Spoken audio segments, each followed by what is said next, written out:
Mark Collinsworth with us once again for another topic, which is the so-called Chinese spy balloon. And Mark, you're convinced that it really isn't a spy balloon. It is just an innocent weather balloon that went adrift. You really think that's the case? I really do because I think it's very fishy. One, I mean, you had a guy, an amateur guy with a pair of binoculars, I think is the way they actually spotted it. Two, it's a balloon. You can't really maneuver a balloon very much because wind is going to have a big impact on it. Three, you're inside the Earth's atmosphere, so you're going to have a weight issue. You can only carry so much stuff on top of it. And then fourth, it's easy to shoot down. And you don't want that technology to get in the hands of the United States, right? The flip side of that, China has high tech spy satellites. Why not fly a spy satellite 200 miles above the Earth? You can control it a lot better. You can put a whole lot more high tech gadgets on it because you're in zero gravity. It just doesn't make any sense to me. So you don't think there's any advantages to a relatively low-flying balloon? Now, some of the experts on TV have been saying a low altitude balloon, relatively low altitude, much lower than a satellite, could pick up more signals from the ground and all kinds of communications and information that's not available in orbit with a satellite. Well, let's approach it this way. The definition of being a spy is you're supposed to be covert and undetectable. That's the two main issues of being a spy. A spy balloon, it was very detectable. On that stuff about detecting signals, why do the Chinese just pull a van up with a whole lot more equipment on it and sit there in a van and nobody can detect it? That's a spy van would be much more better than a spy balloon. Well, they're probably doing that too with all the farmland that they're buying next to our missile bases and Well, military bases. And then by if you're already doing that, and by the it, way, it, how do you explain this so-called weather balloon unsteerable, just drifting over some of our major missile and military installations over several states? Did the winds just happen to drift over those vital sites? well, here's my question. It could have. Here's the question is why didn't the United States catch it a long time ago? You let it drift halfway across the United States before you discovered it. And even then, a guy with a pair of binoculars spotted it.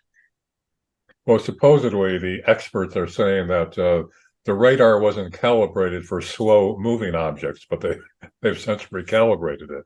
I mean, is it possible that the Chinese snuck these by us because they knew the radar was aimed for fast moving objects such as missiles and jets?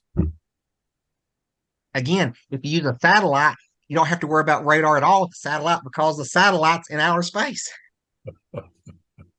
Well, I mean, yeah, it's hard to make any sense of this because there's so many different opinions from so-called experts on TV now, and you know how accurate their information is. But again, I mean, I find it beyond uh, circumstance that they just happen to drift over several of our most secret missile and military sites in Well, here's the question. Who's telling you they drifted across several military sites? the experts on TV. Yeah. The experts, okay. The same experts that basically told Saddam Hussein they was going to do an amphibious landing in Kuwait and actually went the and totally wrong direction. The same experts who basically had a plan together that if Glenn Shepard's space shuttle or spaceship blew up, they had a plan called Operation Dirty Trick that they were going to blame it on the Cubans to get the American public fired up to invade Cuba. Those same experts. And the same experts who chose their weapons of mass destruction and that Yeah, Trump was colluding with the Russians. You know, 51 intelligence experts signed that letter saying it had all the earmarks of Russian disinformation. You notice that the out they put there, it had all the earmarks. So they didn't directly say it was Russian disinformation. But that's nothing. so what do you make of this then? What's going on? I think it was probably just an actual weather balloon that drifted into our space zone, and we thought, oh, hey, we're going to shoot it down and we're going to show China that they can't bully us. It was a spy plane, a spy balloon. It was just a weather balloon. It's Yeah. just like in World War II, Winston Churchill kept telling the British people that they were under constant invasion from Germany. He'd got people said, you got to join the military. Instead of fighting them on British soil, let's fight them in Europe, buy war bonds so we can fund our military and buy more troops. work longer in the factories. It was impossible for Germany to invade Great Britain. Great Britain, Germany only had about 800 and something ships, half or sea vessels. Half those sea vessels were actually submarines. It took 6,000 ships for the Normandy invasion. They were buying tanks, not ships. But I mean, this in no way that I could see makes Biden look good that he's standing up to China. It humiliated Biden in the eyes of many Americans that he let a Chinese spy balloon float right across the continental United States before he acted. So, if No, anything, it made him look weak and foolish against China. no. What happened is a Chinese weather balloon drifted across the United States, and then all the Republicans started saying, "Hey, it's a spy balloon. The Chinese are running over us, Biden. What are you going to do about it?" Well, I'm going to shoot it down to prove to the Chinese I'm not a soft cookie.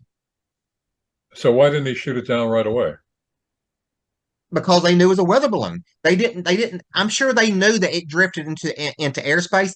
They were a weather balloon that accidentally drifted. Hey, we're just going to let it go. It's no threat to us. And then when people started talking about it, telling how soft Biden was, well, said, well, let's just shoot it down, and then we tell we're tough on it. The balloon supposedly was 300 feet tall. The payload under it was the size of several school buses, weighed tons. So, and all of that was just a weather balloon. And who are these people again telling you that it weighed a ton? Same experts. Mm-hmm. The same experts that I see pulling this stuff out of the ocean. Yeah, it looks like a ton to me. I think a ton would sink to the bottom of the ocean. Well, it did. A lot of it is on the ocean floor. They just Yeah. recovered the balloon part of the fabric. Mark, you're a very cynical person, doubting the word of all these patriotic experts on TV and the Biden administration. What's wrong with you? I've just been around long enough to know that the government has an alternative task on what they want to look. It's kind of like this I was told one time. What the American people don't know, or what the general public doesn't know, is exactly what makes them the general public. So, in other words, never take anything they say or present as fact at face value. Exactly. Okay, on that cynical note, we'll end this segment with Mark Collinsworth of Vere Global Financial Wealth Management. Thanks once again, Mark. Thank you.